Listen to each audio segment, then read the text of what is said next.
Доброе время суток, мои дорогие слушатели! Сегодня я вам прочитаю мой новый стих «Под ногами снег скрипит». Под ногами снег скрипит тихой музыкой, хрустальной.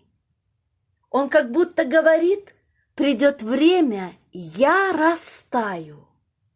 А пока мороз сковал во мне тысячи снежинок, ветер песни напевал, толстым слоем снег лежал, намело уже сугробы, все засыпало вокруг, ледяной замкнулся круг.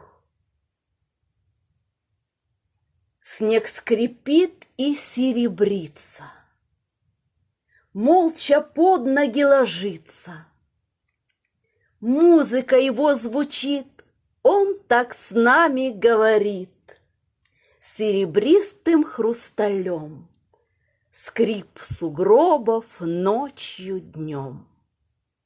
Спасибо, что прослушали. Если понравилось, ставьте пальчик вверх, оставляйте комментарии и обязательно подписывайтесь на мой канал. До новых встреч! Пока-пока!